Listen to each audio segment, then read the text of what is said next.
This philosophical debate over whether a true path even exists gets a violent reality check, as the ground is obliterated in a display of pure, unadulterated power, and Wu Ming stands amidst the ruin, forced to reckon with the wreckage of his own ambition, until a chained, spectral entity manifests to mock him for letting his hard-won path crumble so easily. While the entity challenges whether Wu Ming's will can actually hold up when everything he's built is reduced to a single, fleeting moment of intent. Wu Ming is told that the fate of the entire world is now resting on his shoulders. Then a sudden, lethal strike decapitates him before he can even respond, and the blade tears through the lingering energy field without a hint of resistance, while a mysterious glowing orb is plucked from the middle of the carnage, so the figure holding it pauses, realizing that the real fight is only just beginning. This entity argues that true creation demands total destruction, and insists that the old path must be discarded before a new one can take its place, which leads us straight to the bustling chaos of Times Square, where a massive surge of spiritual energy is leaking from a hidden coffin buried beneath the city, leaving the onlookers to realize that something truly unnatural has just arrived in the middle of the crowd. Wu Ming analyzes the feng shui setup, identifying it as a trap designed to harvest massive amounts of yin energy, and he warns the group that the coffin is housing a century-old Jiangxi. But the locals dismiss his professional Taoist credentials, assuming he's just another unreliable foreigner,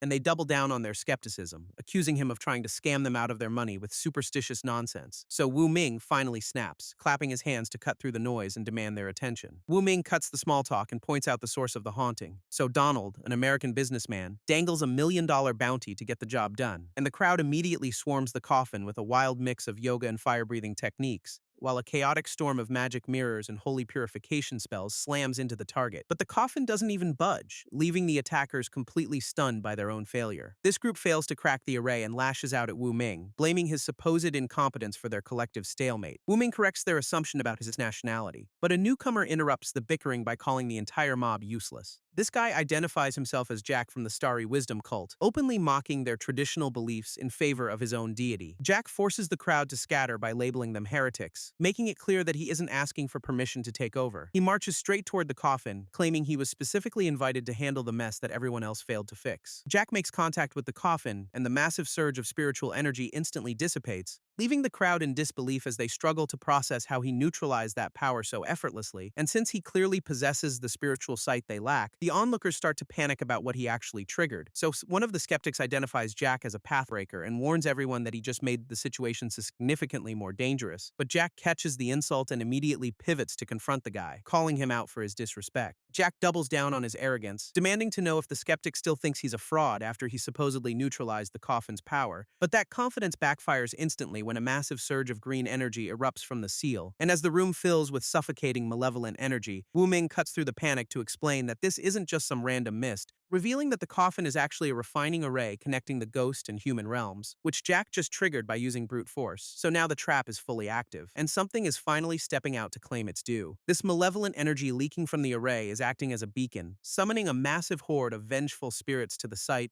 and because these entities are now visible to everyone, they have crossed the threshold into the physical world where they can actually cause damage. A swarm of hyper-aggressive ghosts, ranging from overworked salarymen to rejected artists, emerges from the void with nothing but pure resentment on their minds. They do not waste any time before lunging at the living, closing the distance with terrifying speed. Donald's security detail is instantly shredded, leaving the businessman screaming for his life as the spirits finally reach him. Donald is getting swarmed by the spirits, and his guards are only staying to fight because their paycheck is still on the line. This situation escalates as the ghosts swarm the group, forcing everyone to realize these things aren't just illusions anymore. This senior warns Wu Ming to stick close since he assumes the kid is powerless, and Wu Ming just offers a dry thanks. Wu Ming corrects the guy's assumption about his nationality, and then he immediately proves his worth by landing a clean hit on an incoming spirit. He clearly doesn't need any protection, because he has been holding back his own combat skills this entire time. Wu Ming is tossing spirits around like ragdolls using pure physical force, which leaves the onlookers questioning if he is even using magic at all. But the priest loses his concentration after getting distracted by the chaos, and his holy light flickers out just when he needs it most. So another fighter steps up to clear the path with tentacle-like strikes, knocking back the encroaching swarm with brutal efficiency.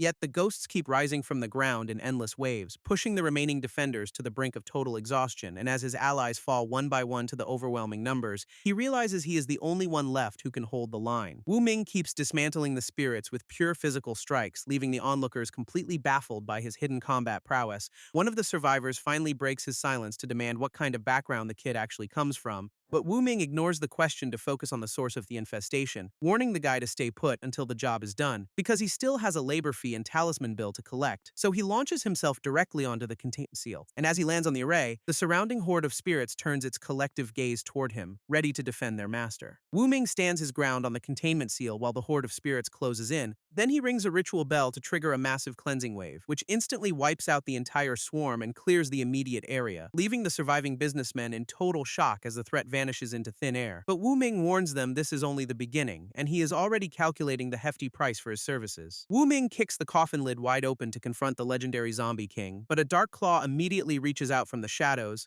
A massive wave of demonic energy erupts from the casket, and he realizes this isn't just a standard undead threat based on the sheer intensity of the aura. A mysterious blonde man steps into the fray, dismissing the entity as a weak century-old relic that lacks any real power. This onlookers identify the creature as a vampire rather than a zombie, and they realize they are dealing with something completely outside their expertise. This stranger confirms their suspicion with a cold stare, revealing that the situation shifted from a simple exorcism to a much deadlier encounter. This blonde stranger locks eyes with the creature, fully aware that this isn't just some low-level undead trash. Then a shadow entity lunges with lethal speed, forcing him to realize he is dealing with a predator that does not play by the rules. He throws up a defensive barrier to tank the blow, but the sheer force of the impact shows he is in for a real fight. This creature keeps the pressure on with a relentless flurry of strikes, pushing the stranger back as he struggles to maintain his footing. His signature touch of the ancient god technique gets completely melted away, and he finally understands that this thing is way more dangerous than he anticipated. This blonde stranger identifies the creature as a pure-blooded vampire with abyssal power, and the businessman realizes the only winning move is to get the hell out, warning his associates that a freshly awakened vampire is basically a starving predator, so he tries to abandon them to their fate with a sarcastic good luck.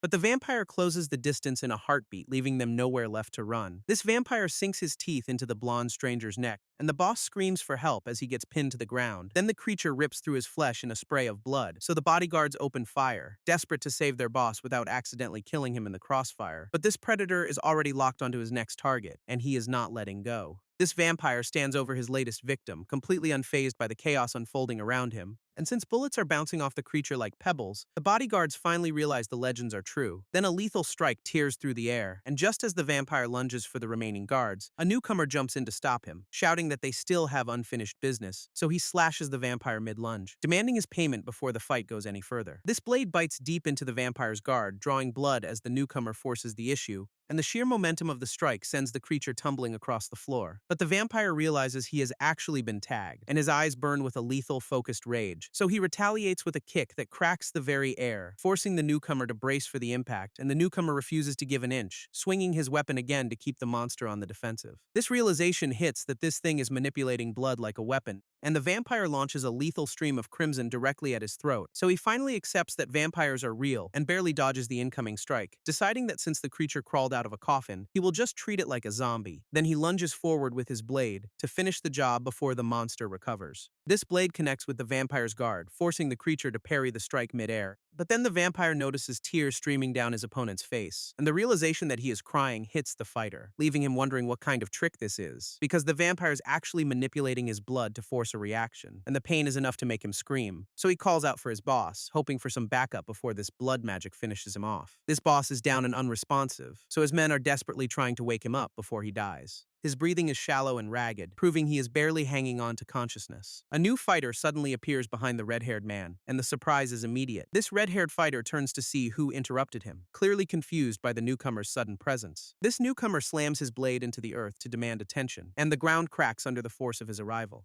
These two suits are already tearing each other apart over who botched the job, with the blonde guy calling his partner a coward for just watching the boss get hit, and the other guy firing back that it was his fault the boss took the brunt of the attack, until the kid finally cuts through the noise to announce the ghosts are exorcised and demand his payout. But the suits refuse to pay because they don't know if their boss is even alive, forcing the kid to clarify that the boss is in a weird limbo state while casually correcting their assumption about where he is from. This kid diagnoses the boss's neck wound as a dark magic curse, and he makes it clear that waking him up requires breaking that spell first. This suits immediately pivot to praising Chinese Taoist methods over their own, but the kid shuts down the celebration by noting this wasn't in the original contract and will cost them extra. They don't even blink at the price, promising that their boss is legendary for his generosity and will pay whatever it takes to get him back on his feet. This kid is already losing patience with their desperate back and forth, realizing this job is dragging on way longer than he signed up for. Flashback to 3 days ago in China, where a man is getting a mysterious talisman slapped onto his forehead to seal his fate. This master tells the parents to count to 3 while he works on the possessed boy, and just like that, the kid snaps back to reality, leaving everyone in the room completely blindsided by the sudden recovery. This master starts bragging about his disciple's skill, claiming the kid only has a tenth of his power but still made the exorcism look like a joke. But the celebration dies instantly when the boy starts screaming about his weird obsession with smelling Xiao Li's underwear, and the parents realize their son isn't actually cured, leaving the master with absolutely nothing to say for himself. This master doubles down, insisting to his disciple that the possession was genuine and the job was handled perfectly, pointing to the talisman as proof that the red seal successfully extracted all the dark magic. But when that fails to convince anyone, he pivots to claiming the kid had underlying psychological issues, brandishing a business card that lists him as a certified clinical psychologist,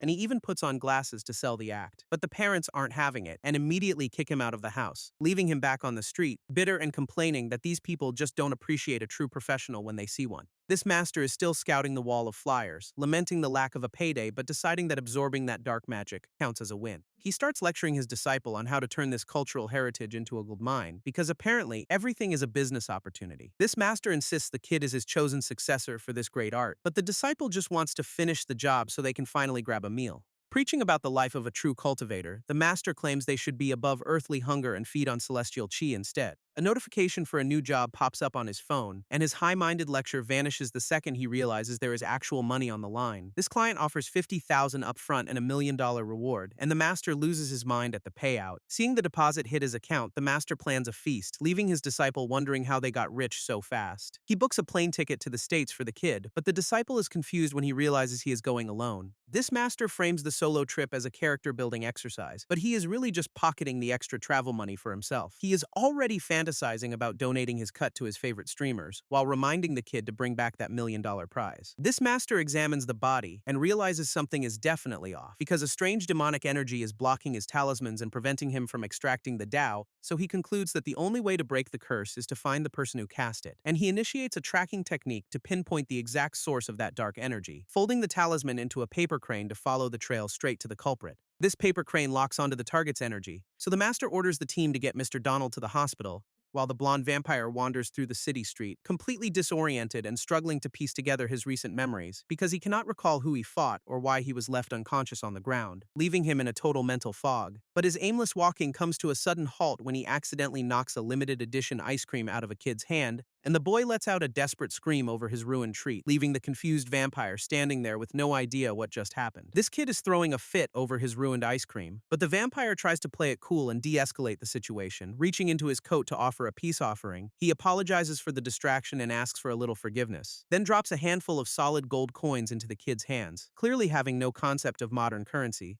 and the surrounding crowd immediately loses their minds over the pure gold, while the vampire casually asks to borrow the kid's phone for a second, only to finally realize he has been acting completely out of touch with this world, and the weight of his own strangeness finally hits him. This vampire finally takes a good look at his surroundings, realizing he is somewhere completely foreign to him. He stares at the glowing city skyline, genuinely impressed by how beautiful this strange new world has become. It hits him that he has been out of the loop for way too long, feeling like he has stepped into an entirely different dimension. He tracks the blur of modern cars moving through the night, baffled by how bright and fast everything is now. Everything is brand new to him, and he cannot help but marvel at how far this era has come. This couple is just trying to grab a quick selfie and counting down to the shot, but the vampire decides to jump right into the frame, completely oblivious to the social boundary, which sends the guy into a rage about his ruined photo and the weirdo crashing their moment. So he tells the guy to go bother someone else and leave normal people alone. Then he drags his girlfriend away. But that lingering feeling that something is wrong makes him look back one last time. A passing couple mistakes his antique attire for a costume, and the woman is clearly obsessed with his unique style. So he starts wondering if this entire city is just playing dress-up, questioning if modern power users actually walk around in these outfits. Then a girl dressed as a witch approaches him, convinced his look is just a high-effort vampire costume, and she insists he join their group for the night, dragging him into their social circle before he can even explain. Now he is stuck posing for photos with a bunch of strangers who think he is just another dedicated fan. This witch keeps pestering him about his cosplay club, but he tries to clarify he is actually talking about real special powers. Then a mysterious paper talisman lands on his shoulder, and the realization that he is being tracked hits him hard, as a guy in traditional robes steps out of the crowd, cutting right to the chase by saying he finally found him And while the girl assumes the newcomer is just another cosplayer, he is actually here to confront the vampire for cursing his client, which makes the vampire realize this is the same guy from when he first woke up, and the danger becomes real. This guy realizes his target isn't coming back willingly, so he decides to wake him up by force to secure his payment. Crowds are everywhere, forcing him to keep his physical intervention subtle to avoid drawing any unwanted attention. Jack immediately starts groveling and apologizing for his blunder, but his desperate act just earns him a cold, judging stare. A harsh reprimand comes through from his cult, labeling his mission a total failure and calling him useless trash. Jack tries to save face by blaming a pureblood vampire who ambushed him from a coffin, forcing his retreat. This woman mocks Jack for his failure, questioning if the ancient god's power is actually weak or if he is just too pathetic to handle a mere vampire. But he desperately insists the power is boundless and begs for more, even as she readies her whip to shut him up. And before he can finish his plea, the lash snaps around his throat to silence his excuses for good. Then she mocks his devotion to his deity and yanks him forward, proving that he is nothing more than a slave to her whims. Finally, she unleashes a corrupting energy to pollute his very essence, leaving him screaming as the dark power tears him apart from the inside. This ground shatters under the sheer force of her power, and she towers over the pathetic Jack, declaring that trash like him is unworthy of the energy she wields. Turning her focus toward hunting the vampire while whispering a prayer to her ancient god to lead her straight to him, but Jack is too far gone to care about the mission, groveling at her feet and begging for a chance to worship her, so she shuts him down with a brutal kick and orders him to get lost before she loses her patience entirely. This woman walks out on Jack with a promise to train him later, and he is so broken he actually thanks her for the beating. While across town, a stranger corners the protagonist to demand his name, only to get a cold Wu Ming in response, which the guy quickly realizes is just a placeholder for having no name at all. And after Fascio introduces himself as a high-ranking blood noble with a taste for fresh victims, he is met with nothing but a flat "oh." So every attempt to pry into his personal life or food preferences hits a brick wall as the protagonist refuses to give him anything. Fascio keeps digging into his past and personal connections, but Wu Ming shuts down every single question with a cold, blank wall. This noble tries a different angle by asking for directions to the hospital, hoping to get a lead on where they are. Wu Ming flips the script by questioning if he's a foreigner, which forces the guy to admit he's been out of the loop. For so long, he doesn't even know the current year. Realizing they are completely lost, the noble suggests grabbing a taxi to get Wu Ming,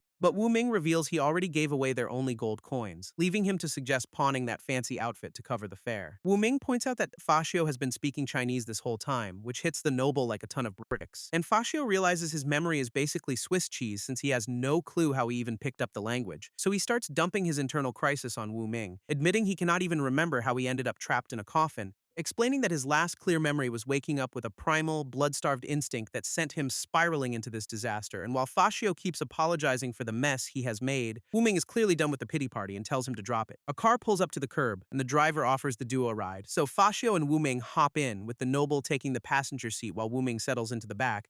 But the driver clearly recognizes Fascio, even though the noble has absolutely no idea who this guy is, and as they cruise down the highway toward the hospital, the driver gets curious about their late-night emergency, which leads them to admit they are broke, prompting the driver to mention that the gold coin Alan handed over earlier was more than enough to cover them. Fascio tries to hand the gold coin back to Wu Ming, claiming it was only meant for the ice cream, but Wu Ming shuts him down, forcing the noble to keep the payment despite his protests. Relentless nagging finally wears Wu Ming down, so he grudgingly accepts the coin just to stop the noise. This leaves the noble feeling pretty smug about his integrity until he catches a weird vibe in the air. Meanwhile, a mysterious woman watching from above calls him out, noting that he is nothing like the rumors suggested. Wu Ming spots shadowy figures trailing the car, calling them arrogant and elegant, and Fascio realizes they are completely surrounded by these things on both sides of the vehicle, so he screams for the driver to stop the car before they get hit. But the entities strike the vehicle with enough force to send it spinning out of control, and the car erupts in a massive explosion, leaving their fate hanging in the balance. Wu Ming manages to drag Fascio clear of the wreckage just as the car goes up in flames,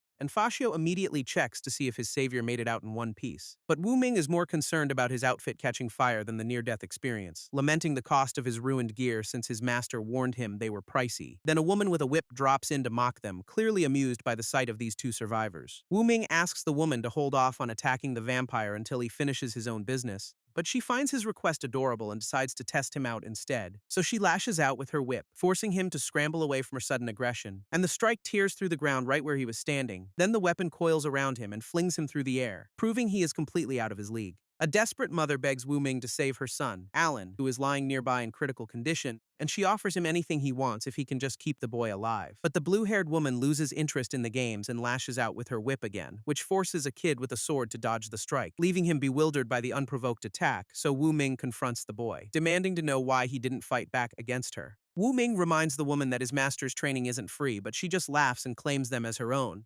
Then a sudden, precise strike pierces her chest before she can even finish her sentence, and she is instantly shredded by a barrage of razor-sharp red threads that tear through her body. So the blonde man who launched the attack tells her she brought this on herself, leaving Wu Ming confused about his talk of payment, because this guy clearly has no patience for people who put kids like Alan in danger just for their own amusement. This blue-haired woman keeps lashing out, complaining about how annoying this entire resistance has become, but the blonde man has finally hit his breaking point and screams that he is done, and he lunges at her, wondering if his master would label this righteous fury as insanity, while the woman just scoffs at his disobedience, claiming he is going to be a difficult pet. Then she calls upon the great ancient god to consume her, embracing a dark new power. This dark energy consumes her entirely, and she begins to mutate into something far more dangerous. Then she sprouts massive tentacles and announces that the second round of training has officially begun, and she signals the start of the slaughter, clearly enjoying the chaos she is about to unleash, which sends a massive wave of dark energy surging toward the blonde man and Wu Ming, so the ground shatters under the weight of her strike, forcing them to scramble for their lives. This mutated woman singles out the blonde man as the first to be punished for his defiance, so he barely manages to intercept her strike before it connects. But the sheer force of the impact sends him hurtling across the battlefield, and he realizes her speed has spiked to a terrifying new level as he crashes into the earth. Then he notices his own hands trembling with a loss of control, finally identifying her as a Puritan he thought had long since gone extinct. This mutated woman claims her Church of Starry Wisdom is expanding without any end, calling the blonde man a relic of a dying vampire race. So he rejects her insults and prepares to unleash his invocation of sin. Wu Ming watches the blonde man channel power from the depths of blood and flesh, and the woman taunts him by claiming she already controls the very sins he tries to wield. This blonde man screams that he is becoming the Knight of the Night to descend into this world,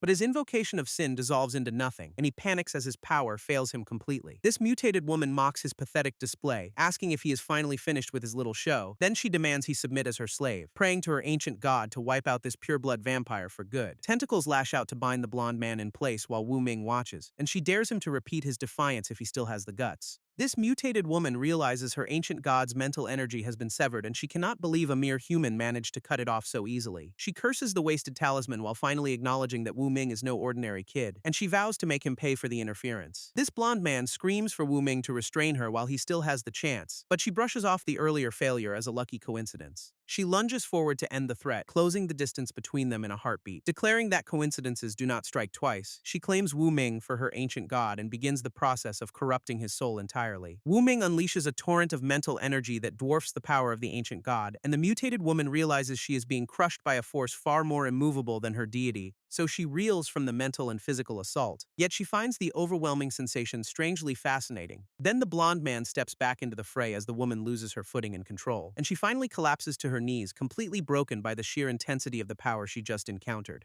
Wu Ming calls out the woman for her sloppy cultivation interference, then orders her to get an ambulance from New York Hospital immediately. This blonde vampire notes the mother is unconscious while the son is fading fast, questioning why Wu Ming let her leave the scene. His master's warnings about causing trouble in foreign lands kept him back, plus he knows staying wouldn't have changed the boy's grim prognosis. Realizing the boy is still a virgin, the vampire decides there is actually a way to pull him back from the brink of death. He sinks his fangs into the child, banking on a desperate blood ritual to reverse the damage before it is too late. Wu Ming confirms the boy's new status, and the blonde guy admits the ritual drained him dry. Though Wu Ming isn't impressed, calling out his failure against the woman and the wasted talisman, this vampire tries to save face by insisting on his own strength despite the obvious fatigue, until his body finally gives out, and he hits the ground hard from the sheer physical toll, leaving Wu Ming to wonder if this reckless sacrifice is exactly what his master meant by having too much compassion. Wu Ming drops a coin into the beggar's bowl, but the man mocks his charity by tossing back a measly 50 cents, so his master steps in to stop the bleeding, deciding a history lesson is worth more than the kid's spare change, and he recounts the tale of Zigong, a disciple who bankrupted himself buying the freedom of slaves, only to reveal that Confucius actually scolded him, because refusing the reward made it impossible for anyone else to do the same without expecting a payout. This master questions whether a good deed that upsets the world's balance is truly virtuous, and he warns the boy to steer clear of bleeding heart do-gooders and self-righteous fanatics. Yet the kid stands over the fallen vampire, who somehow manages to embody both of those traits the master loathes, though the boy can't bring himself to share that hatred, because he watches as someone is slowly choked out by a web of crimson energy. This principal's face returns to normal, so the group acknowledges the vampire's massive effort to stabilize him. Exhaustion hits the vampire hard, and he demands more blood bags to keep himself going. NYUC Hospital becomes their next stop. Since this era makes sourcing blood way too easy,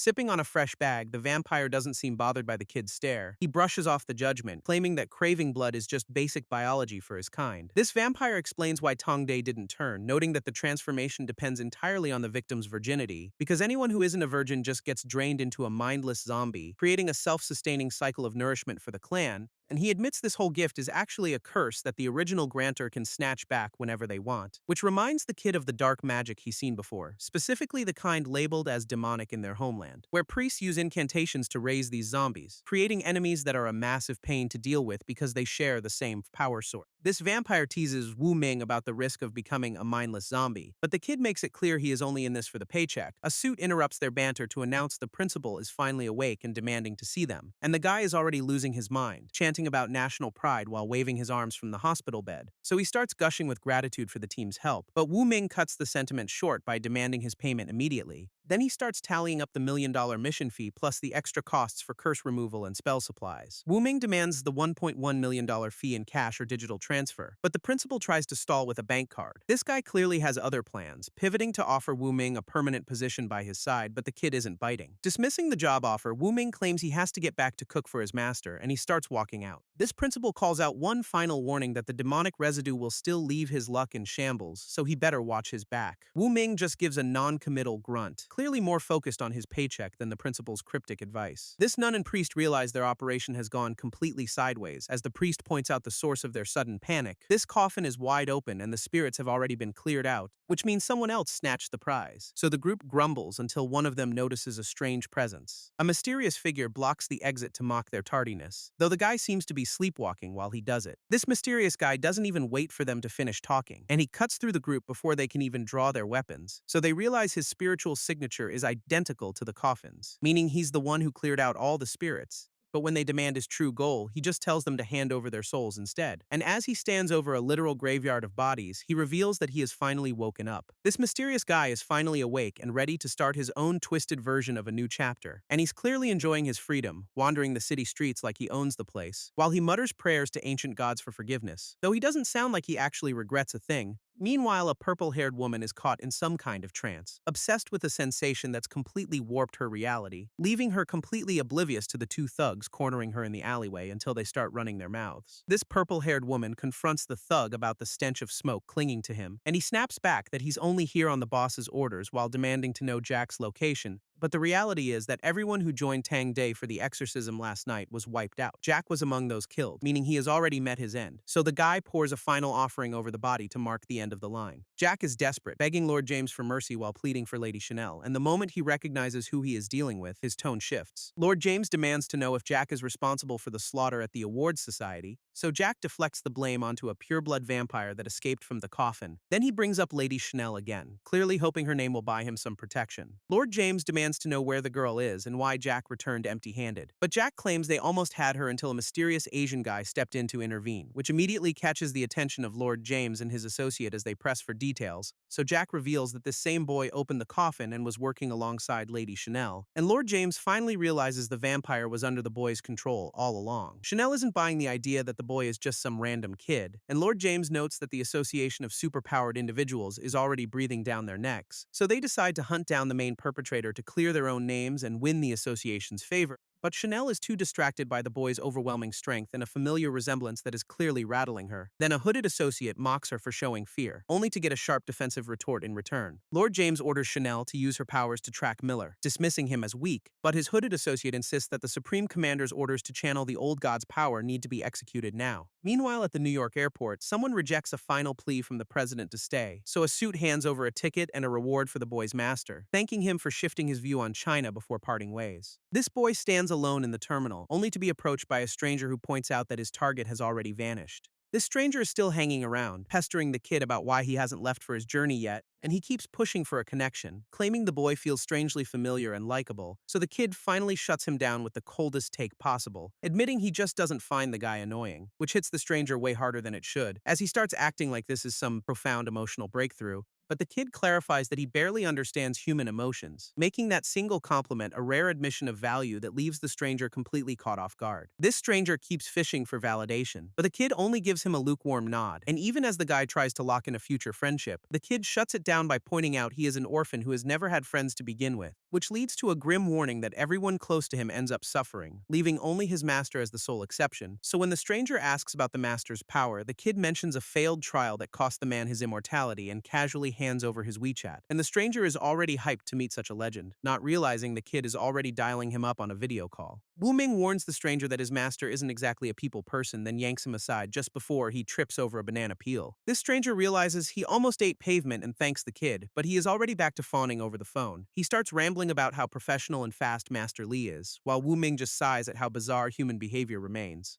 Master Li finally pops up on the video call looking like a total mess, so Wu Ming bluntly asks why he looks like he is suffering and having the time of his life simultaneously. This master tries to play it off as simple joint exercises, even though he is clearly struggling after losing his spiritual roots. Master Li keeps pushing his training to restore his sacred Taoist bones, even while he is stuck on a video call. This stranger is completely starstruck by this display of humility, though he is more interested in finding out who is standing next to Wu Ming. A guy named Fashio introduces himself as a vampire and tries to befriend the kid, but Wu Ming is not having any of it and tells him to back off. Master Li hears the news and actually encourages the connection, telling Wu Ming that he needs to learn how to deal with people. Wu Ming begrudgingly accepts the advice, while Fashio keeps gushing over the master's reputation. Wu Ming updates Master Li on his arrival at the airport, and Fashio is clearly losing his mind over the casual nature of the call. Checking his ticket details, Wu Ming ignores the vampire's hovering, while Fashio keeps trying to insert himself into the conversation. With an 11:30 p.m. departure time confirmed, Wu Ming tries to walk away, but Fashio is still obsessing over the logistics of the flight path. Master Li checks in on the mission payment, and Wu Ming confirms the funds have hit his account as expected. Master Li is already gloating about his student's success and heads toward the bank, fully convinced that Wu Ming is the golden child of the cultivation world. This escalator suddenly jerks and malfunctions, sending Wu Ming and Fashio tumbling through the air as the machinery tears itself apart. And once they hit the ground, Fashio immediately checks to see if Wu Ming is hurt. But the kid realizes his flight ticket has vanished into the depths of the broken stairs. So when the maintenance worker claims the unit was just serviced, Fashio snaps at him for the obvious failure that just cost them their boarding pass. Master Li brushes off the escalator disaster, telling Wu Ming that a lost ticket is just a minor inconvenience compared to his safety. This airport staff hands over a replacement boarding pass, and Wu Ming finally has his travel documents back in hand. With boarding calls echoing through the terminal, the group heads straight for the gate to catch their flight on time. Fashio is baffled by how they bypassed the massive security line, so he pesters Wu Ming for the secret behind their speed. This staff clarifies that special cases get priority treatment, which is enough to shut the vampire up for the moment. This hooded man is still reflecting on how he barely survived his last brush with death. And while Fashio keeps pestering Wu Ming about how these modern smartphones handle money and communication, a distracted airport worker slams his heavy cart right into them. So when the guy starts apologizing for his lack of focus, Wu Ming and Fashio just stare him down in total silence, because they both have a bad feeling that something else is about to go wrong. This airport worker loses his balance and takes a hard tumble, but Fashio snags him mid-air before he hits the deck. Fashio doesn't exactly offer a gentle landing, punting the guy away the second he is secure. Turning to Wu Ming, Fashio points out that this string of disasters is way too convenient to be random. Wu Ming realizes he might be under some kind of supernatural heck, and Fashio confirms his suspicion, labeling the phenomenon a destiny-altering curse that is clearly targeting them. Wu Ming realizes that whoever cursed him is a pathbreaker hiding in plain sight, so he scans the crowded terminal to find the person responsible for this string of bad luck. Fashio catches on and offers to team up to hunt the culprit down, but Wu Ming shuts him down, insisting that Fashio needs to get out of there before things get worse. He knows his curse is a magnet for disaster, and he is not about to let his only friend get dragged into the crossfire. Fashio brushes off the curse, claiming that vampires are far too resilient to be bothered by minor bad luck. A massive steel beam suddenly plummets from the ceiling, but Wu Ming insists he can handle this alone because the girl from before is the one actually pulling the strings. This heavy metal crashes down right between them, narrowly missing a direct hit as the environment turns lethal. Demanding to know if Wu Ming can actually survive the next attack, Fashio questions the wisdom of facing this threat alone. Wu Ming finally pieces together the truth behind the girl's pattern, and he realizes exactly what she is planning next. Wu Ming realizes this isn't a series of random accidents but one single exponentially growing curse. And while he calculates the next disaster, the red-haired mastermind watches from the shadows, mocking their realization as far too late, because this guy is tired of being treated like a nobody and is finally ready to show everyone his true power, claiming he's the chosen vessel for ancient gods, which explains his twisted, fanatical grin. Then the airport speakers blare an emergency alert for Gate C-13, confirming that the catastrophe is already putting innocent lives in the crossfire. Wu Ming realizes the only way to break this curse is by attacking fate itself, even though he has never encountered anything this twisted before. Fascio points out that hunting the caster is their only real shot, but the rapidly shrinking interval between disasters means they are running out of time. This airport intercom announces that Flight BO4 is ready for boarding at Gate C13, which is exactly where the next disaster is set to unfold. Wu Ming connects the dots between the flight announcement and the curse, so he demands the ticket from Fascio to take control of the situation. Tearing the ticket in half is Fascio's immediate answer, choosing to sabotage their own travel plans rather than walk straight into the trap. Wu Ming stops Fascio, pointing out that the curse isn't just growing exponentially, and he breaks down the pattern, starting from the petty stuff like the banana peel and the paper plane, before moving to the life-threatening elevator malfunction and the transport cart that almost took them out, concluding that the flight ticket was the real trap meant to force them into a mid-air death. So by destroying that ticket, they have managed to derail the curse's entire endgame. Wu Ming realizes that reissuing the ticket was the exact moment the curse latched back onto them. And while Fascio assumes the threat is over now that the ticket is shredded, a bystander suddenly drops to the floor. This guy hits the ground hard, and the surrounding crowd starts scrambling to see what happened. A doctor pushes through to start CPR, but he immediately hits a wall when he tries to help. That mysterious device strapped to the man is actively preventing any medical intervention, and the doctor is already realizing he is out of his depth. This bystander's heart has completely stopped, and the situation just went from a medical emergency to a full-blown nightmare. A countdown timer on a hidden bomb reveals it was rigged to detonate the moment he flatlined, leaving them with barely 10 seconds to clear the area. Wu Ming realizes their plan to derail the curse failed because the map of fate simply adjusted its target in real time. He explains that the curse was originally designed to hijack his flight, but since he never boarded, it had to improvise a new way to kill him. By forcing a heart attack on the terrorist, the curse triggered the bomb early to ensure the explosion still happens right here in the terminal. Wu Ming realizes the curse started long before they even stepped into the terminal, so he urges Fascio to get moving before they are caught in the crossfire. He re-evaluates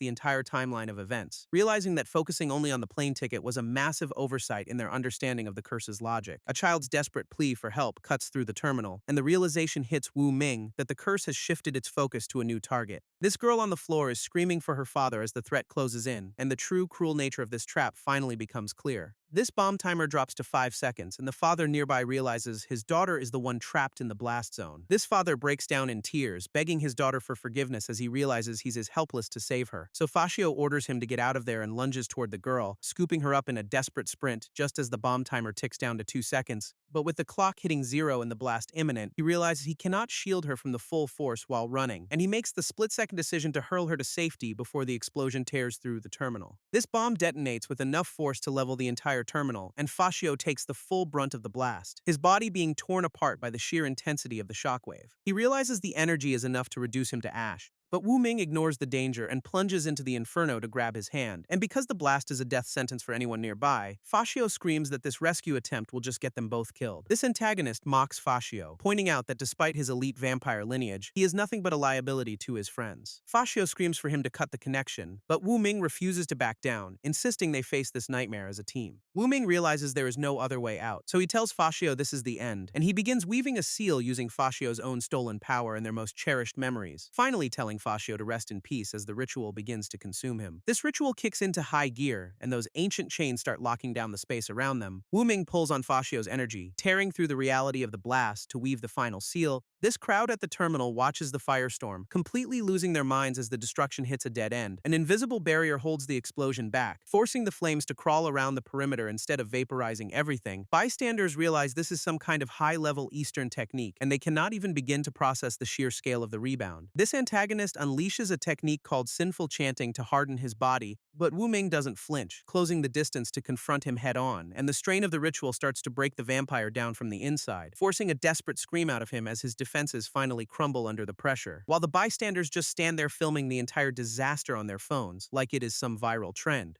Fascio is left gasping for air after the chaos, struggling to regain his composure while Wu Ming watches him. Checking for any major injuries, Wu Ming asks if he is actually hurt, but Fascio claims he is physically fine, though he admits to being hit by a sudden, overwhelming wave of sadness he cannot explain. This explosion left a minor wrist injury on Fascio, yet he brushes it off as nothing worth worrying about. Frustrated by the heroics, Fascio starts to lash out, so Wu Ming suggests they get out of the public eye and find somewhere private to talk. Fashio is stunned that the curse is actually broken, and Wu Ming confirms his earlier theory was on the right track. It turns out the physical ticket wasn't the real target, but the underlying reason for its destruction is what actually mattered. Wu Ming explains how the curse kept leveling up through failed attempts like a banana peel and a kite, eventually burning his ticket during an elevator accident to successfully shift his fate. Fashio realizes he was the one who tore the second ticket, making him the accidental key to ending the whole cycle. Wu Ming reveals he intentionally took the hit from the explosion to break the curse while saving Fashio, who is just glad his own power didn't trigger and ruin the entire plan. Wu Ming lunges for the red-haired guy, telling him it's fine while he closes the gap, and with a swift kick, he thanks the guy for saving him 4 spells,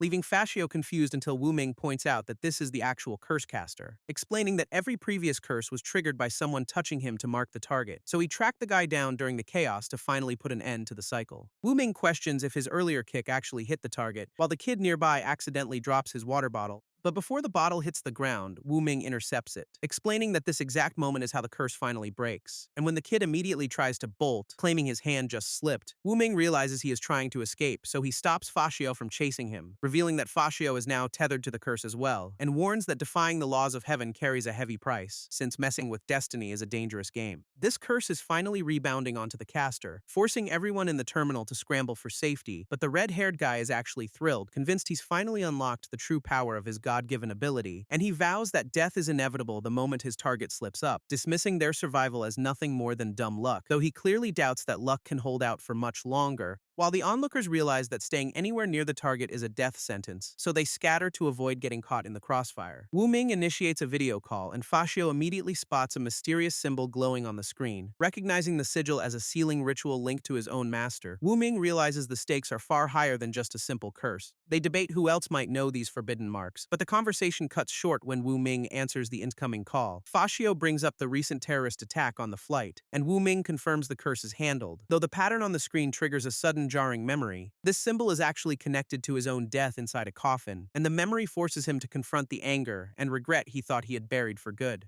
Wu Ming is spiraling over those buried memories, but Fashio just wants to know if the flight is still delayed. Recovering that lost past is now his only priority, so he asks Fashio if he recognizes the strange sigil glowing on his phone screen. This symbol is clearly a seal, and Wu Ming demands to know how to break it from the contact on the other end of the line. A woman answers and immediately tries to charge him for the advice, though she offers a small discount since he knows Wu Ming. Calling out the guy for acting like a total scammer, Wu Ming gets a lecture from his master about being way too trusting with strangers. This call with his master cuts off abruptly, and police officers immediately corner them to demand cooperation regarding the recent terrorist attack. Fashio ignores the officers to keep trying his master, but they insist he drop everything and come with them right now.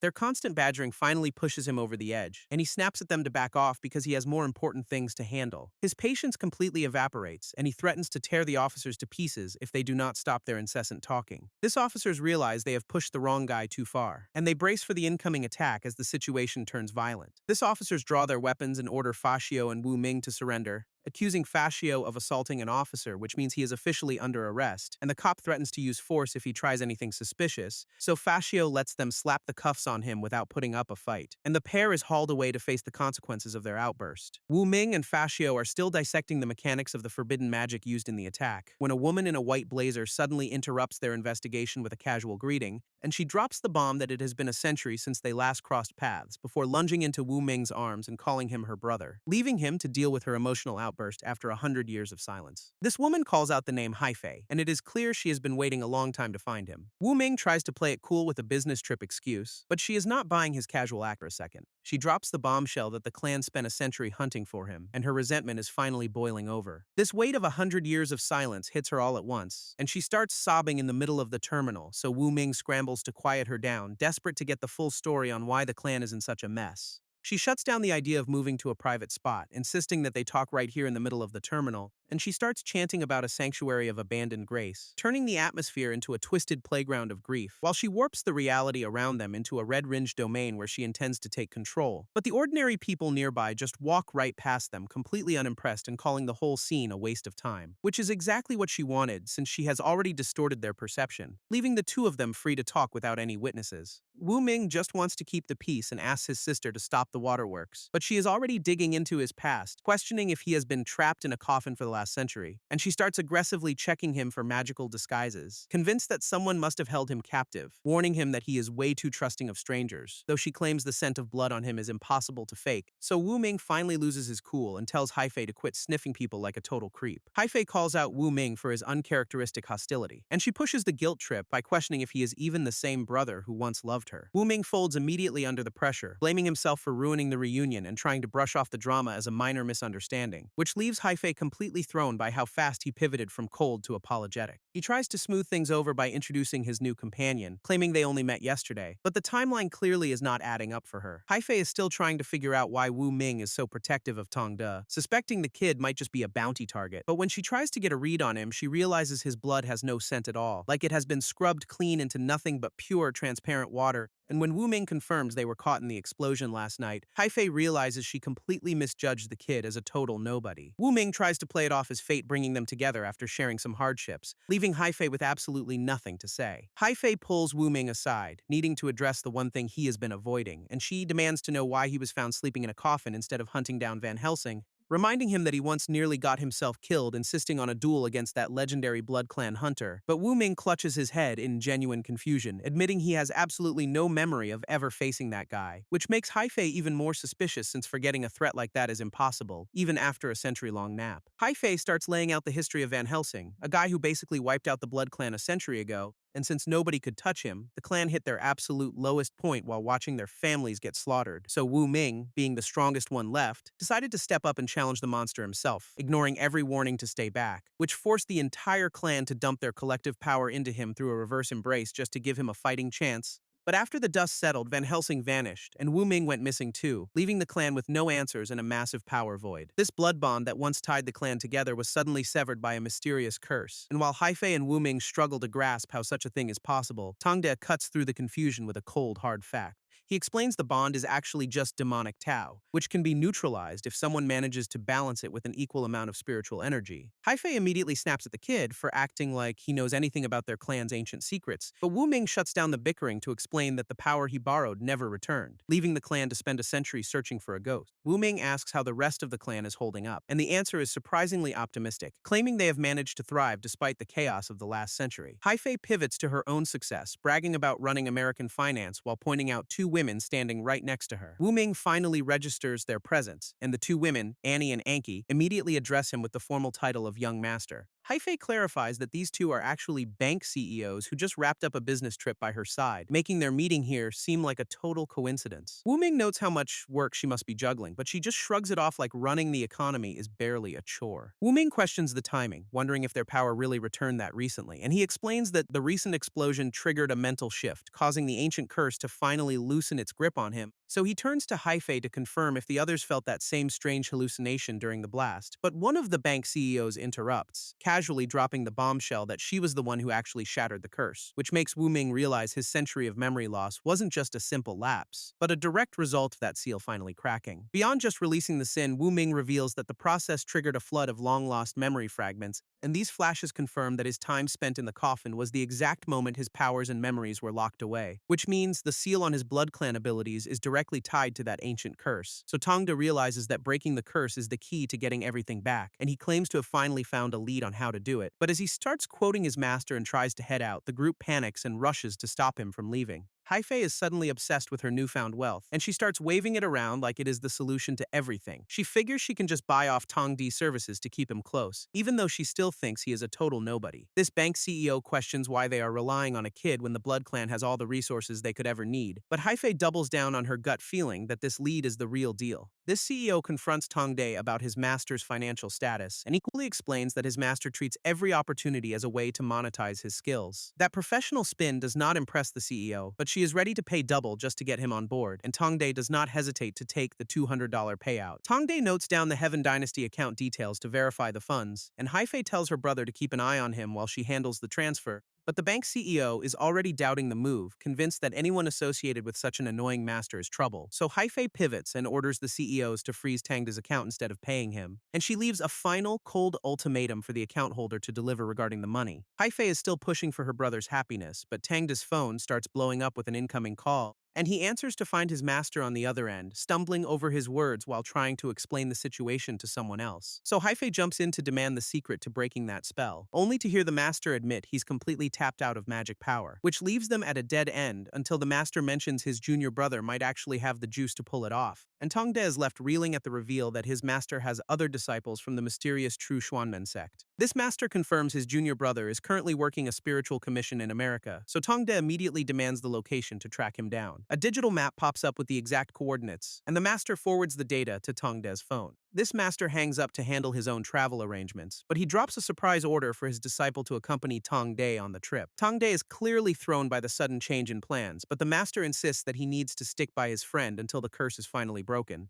He turns to Haifei to confirm they finally have a solid lead, though he is still forced to remain in this location for the time being. Tangde and Haifei pinpoint the target's location to Blue Ash Town, realizing it is just a short flight away. That travel time is barely an hour, so they head straight for the American suburb to track down the specialist. Arrival at the destination reveals a quiet neighborhood, but the local atmosphere is anything but normal. An exorcist named Alice shows up on the scene, immediately picking up on a heavy, lingering sense of resentment in the air. She starts digging into the local supernatural rumors, clearly ready to handle whatever is actually haunting this town. Alice verifies the local rumors about the Blue Ash Town monster are legit, and she immediately shifts gears to start exorcising the spirits haunting the area. But a stranger interrupts them by bowing and addressing the guy behind her as Senior Wan Fu. Then he begs this supposed senior to help him break a curse, only for Alice to realize he has the wrong guy, though she is clearly caught off guard by his appearance. This stranger finally realizes he's got the wrong person, asking if he really messed up the identity of Senior Wan Fu. Alice and her companion aren't having it, calling him out for thinking a guy like that could be some random Chinese uncle. Things get weird fast when the pink-haired girl accuses Alice of being a total pervert for supposedly flirting with her brother. He tries to walk back the awkwardness by blaming his bad eyesight and claiming he only approached them because he heard they were exorcists. Alice pivots to the mission by asking if he's hunting a specific spirit, and he admits he's new here but thinks he might have a lead on their target. This pink-haired girl drops the grim reality that their target is likely already dead, and pulls up a social media feed to show how the supernatural community ranks these cases, where the Blue Ash Town incident is trending because every single investigator who tried to solve it has vanished without a trace, so she questions why this group would be reckless enough to show up here, before noting that Alice is clearly not like the other run-of-the-mill exorcists they usually encounter. This pink-haired girl starts bragging about her status as a top 3 star in the Strange Tales circle, and she flaunts a checklist of solved supernatural cases to prove she is gunning for the #1 spot. Dismissing their mission as a waste of time, this self-proclaimed expert claims their target is already dead, which leaves the guys visibly annoyed by her attitude. This blonde exorcist refuses to back down, insisting that finding his person is too important to give up now. Calling them stubborn fools for ignoring her warning, the girl turns her back and walks away. This pink-haired girl doesn't seem bothered by the danger as she continues on her way, and she summons her spirit companion Hakimi to start tracking the target for her, dismissing the local threats as nothing more than minor pests that aren't worth her time. But the guy with the sword realizes the situation is far more dangerous than she thinks, confirming through his phone and calculations that the area is actually a distorted 4 symbols feng shui site. This sword wielder notes a 90-degree shift in the local feng shui alignment, which isn't a red flag on its own, but he uncovers a second, outer layer of distortion that's perfectly inverted from the first, creating a volatile clash of spiritual forces that he identifies as an extremely ominous sign of impending trouble, and he realizes this setup is a breeding ground for a powerful, vengeful spirit, leading him to suspect Wan Fu might be involved. So the blonde exorcist connects the dots and realizes Wan Fu's fellow disciple is likely already inside, fighting for his life. This blonde guy pushes his tracking method as the best way to locate the missing martial uncle, but the kid remains skeptical of his plan. She snaps back that her master forbade her from interfering until her brother solves the case, which the kid calls out as a lazy attempt to collect a reward. So she finally caves and agrees to lead them. They start moving toward the site, but the atmosphere shifts as they head deeper into the area. A local child spots something floating above them and points it out to her mother, completely oblivious to the fact that the cute balloon is actually the pink-haired girl's spirit companion, Hakimi, stalking them from the shadows. This local kid tries to snag the spirit balloon, but the pink-haired girl snaps at her to back off before anyone notices something supernatural, realizing it is a massive liability that civilians can spot her companion, especially since the local evil energy is spiking, so she lets Hakimi guide the blonde exorcist and his crew through the streets while she keeps her distance, and the spirit directs them through the intersection to keep them on the right track, leading them deeper into the heart of the district until they reach the end of the road. This pink-haired girl turns on the group, demanding to know if they are trying to compete by following her, but the blonde exorcist shuts her down, telling her they found the path on their own, and she shouldn't think she's the only one capable, which sends her into a rage because they tracked the location without using any spiritual energy. A feat she insists is impossible, And while the kid explains that burning energy would only tip off the enemy, she just calls their entire feng shui practice a total scam. So she digs her heels in and refuses to move, daring them to show some real skill if they want to keep up. This blonde exorcist calls for a right turn, keeping the group moving toward their target. But the pink-haired girl isn't having any of it, mocking them for being completely lost and calling them amateurs before ditching the group entirely. And when they reach the supposed destination to find it empty and devoid of any spiritual activity, the kid starts questioning the reliability of the tracking. Realizing the pink-haired girl's earlier display of power likely alerted the vengeful spirit to their presence, meaning they have been compromised from the start. With the trail gone cold at the empty destination, the blonde exorcist demands to know if the kid has a backup plan. They pivot to a local passerby, asking if he has seen a middle-aged man wandering around in strange clothes, and the blonde exorcist immediately recognizes the description being tossed around, so the blonde woman cuts in to confirm if they are talking about a guy named Wan Fu, which the local man confirms, forcing the group to realize that if he is missing too, they might be in way over their heads. This local mayor steps in to explain the town's recent string of bizarre occurrences, detailing how mysterious shadows and midnight music preceded a wave of unexplained livestock deaths, prompting him to hire specialists who ultimately failed to resolve the situation. And when he reveals that those experts vanished without a trace, the group confirms they are already aware of the disappearances. So the mayor brings up his encounter with Wan Fu, noting that the man was carrying a strange item when he was last seen, which leads the group to point out the heavy presence of evil energy in the area and demand to know if anyone has died here, leaving the mayor struggling to find an answer. This mayor finally spills that a fatal car accident happened on this very road a few months ago, and this guy Wan Fu immediately pivots to a $1,000 exorcism, telling the group to clear out for 2 hours. But when the clock runs out, the team realizes his so-called ritual method is looking suspiciously familiar, so the blonde exorcist cuts through the nonsense to demand the real story behind the accident victim. And the mayor confirms it was the John family tragedy, where an alcoholic father walked out and left the rest of them to rot. This John family tragedy started with a fatal car crash during a storm, leaving only a mother and her young son behind to deal with the aftermath. With the backstory confirmed, the blonde exorcist needs to track down the survivors, so she asks for their current location. They head out to a secluded house sitting at the base of the mountain to see if the family is still there. Someone knocks on the door and it creaks open, revealing a suspicious eye peering out from the darkness inside. This team doesn't waste any time and immediately starts grilling the resident for answers about the case. This kid tries to alert his mother about the visitors, but she shuts him down immediately, refusing to engage with anyone at the door. She forces George to handle the situation instead, pushing him out to deal with the intruders on his own. This exorcist tries to break the ice by offering the kid some gum, and he takes it without a second thought. George calls her nice, but she brushes it off with a sarcastic remark about being allergic to kids, though she admits the family's tragic story actually got to her. She drops the small talk to get straight to the point, asking him exactly what his brother was like before he died. George describes his brother as a kind, talented musician who could win over the whole town, and he remembers growing up watching his brother chase the dream of becoming a world-famous singer, until the brother finally landed a spot in the talent show finals with a contract that promised to change their lives. But then a sudden tragedy cut that future short, leaving the exorcist to process the weight of his story, so she pivots to the father, asking if he even knows about the death that tore their family apart.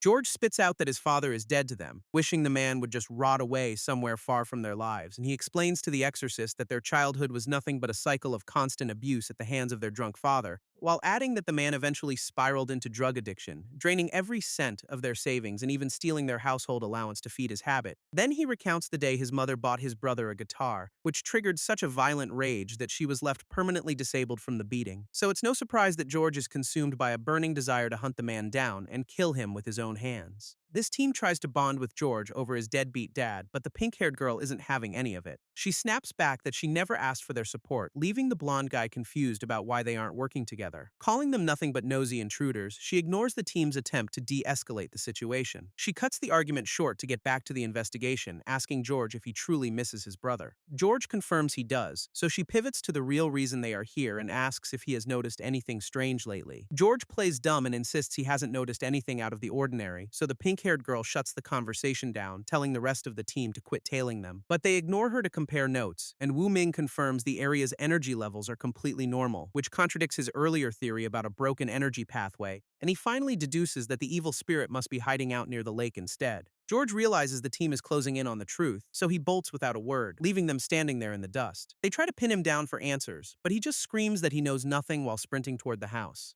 This erratic behavior confirms their theory, especially since his brother died right by the lake. This pink-haired girl decides they are done playing games and sets their sights on the brothers' burial site. This team combs the area for any trace of demonic activity, but they come up completely empty-handed. Wu Ming runs the numbers on the graveyard's energy signature, confirming that the ambient aura is perfectly natural. Their constant presence is clearly starting to grate on the pink-haired girl's nerves, and she finally snaps, accusing them of being more persistent and annoying than the actual spirits they are hunting. This team drops the act and admits they are tailing her on purpose, so she tells them to either get moving or get lost. This pink-haired girl snaps at the team for nearly blowing her cover, wondering aloud if George is actually going to take the bait. She brings up the brothers' fatal car accident, but the team already knows the history, so she pushes past their boredom to get to the point. This bond between the brothers was supposedly unbreakable, yet George's lack of grief and his hollow words about missing him just don't add up. George's insistence that nothing is wrong in town despite the evidence makes her realize he is hiding something massive. She concludes that the evil spirit isn't just some random entity, but George's dead brother, and they have been meeting in secret all along.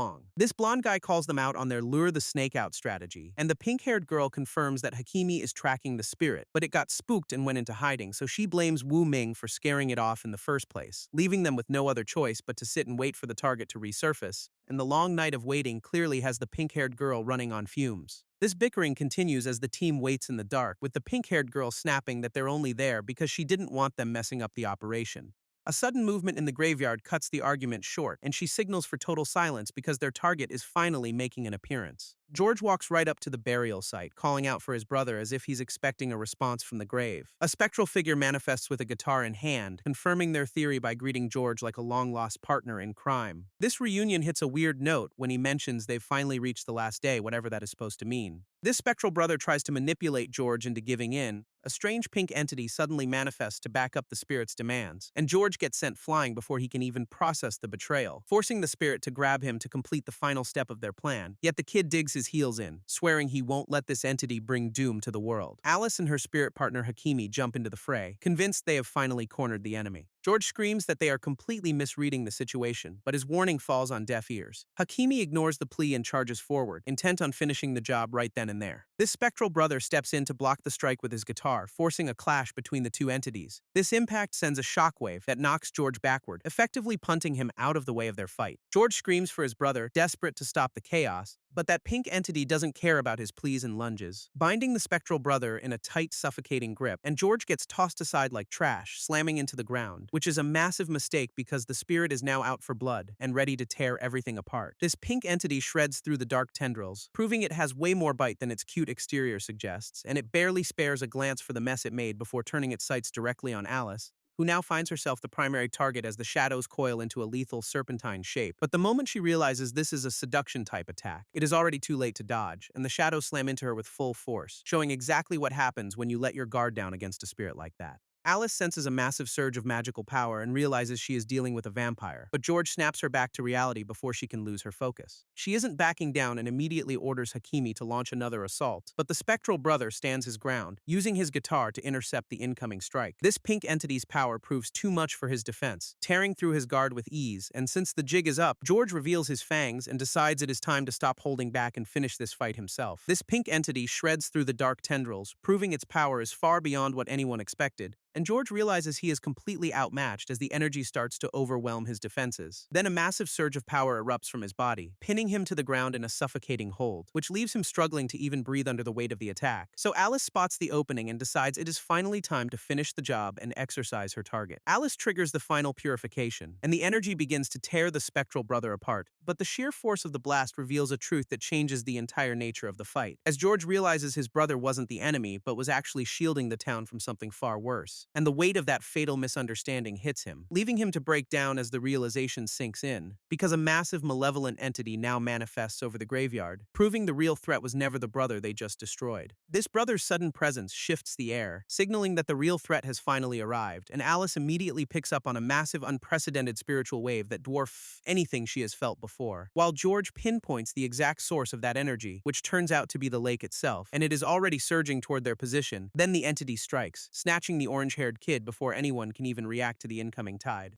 George finally connects the dots, realizing his deceased brother wasn't a threat but the guardian who had been shielding him from spirits all this time, and the spectral brother's true form confirms he was the only thing keeping the town safe from whatever was lurking in the dark. But the ground shakes as the lake water erupts, signaling that the real nightmare has finally broken free from its watery prison, and the sheer scale of the creature emerging from the depths makes it clear that this power is on a completely different level. So the entity fully manifests, declaring its victory as it prepares to claim whatever prize it has been hunting this whole time. Alice finally identifies Hakimi as the mastermind behind this entire mess, and she launches a desperate strike, but the entity just swallows her attack like it is nothing, which leaves the creature completely unfazed as it watches her struggle, because her output is not even scratching the surface of its defenses. And Hakimi confirms that her very existence is the only thing standing in its way. This creature realizes it can't reach the full power it craves, so it turns its focus to George, mocking his pathetic attempt to finish it off for good. A twisted plan to hijack George's body the moment it returns to the living world is revealed, while the monster cackles and calls out his name. And finally, those claws sink into George to claim him as its new vessel. This spectral brother screams for George to get out of there, and he throws his own body into the path of the monster's claw to buy George some time, which forces the creature to realize that the threat it sensed earlier was actually him. But the monster's raw power is too much, and it slams him into the ground. Then it mocks him for thinking he could actually stop its plans. This spectral brother isn't holding back, unleashing a lethal strike that cuts through the monster's defenses, and the creature realizes it is completely outmatched, desperately begging for a moment to breathe, but its pathetic pleas fall on deaf ears as the brother keeps the pressure locked in. Then he drops the hammer with a cold command to vanish, and drives his fist straight through the monster's core to end the threat for good. This exorcism chant has completely failed, leaving the situation spiraling out of control, and the monster strikes back, admitting that the sudden resistance actually rattled it. But the spectral brother swoops in to catch George before he hits the ground, and despite his own injuries, he orders George to cast a time illusion to buy them a breather, which the entity ignores as it prepares to finish the job once and for all. This girl screams for them to run while they still have the chance, but George refuses to abandon his brother. She warns that his brother is a dead evil spirit bound to this place and her protection is fading fast. But George isn't listening, swearing he won't lose his brother a second time, and as she points out that both spirits are locked in a stalemate, the brother finally stirs and wakes up. Then he explains that a fighting spirit is born from a death fueled by pure hatred, destined to hunt down their killer. This evil spirit bind locks two spirits in a stalemate where they cannot harm each other, but breaking that cycle requires possessing a human body with a deep personal connection, and the spirit immediately locks onto George as the perfect vessel for its return, revealing that this monster is actually his missing father,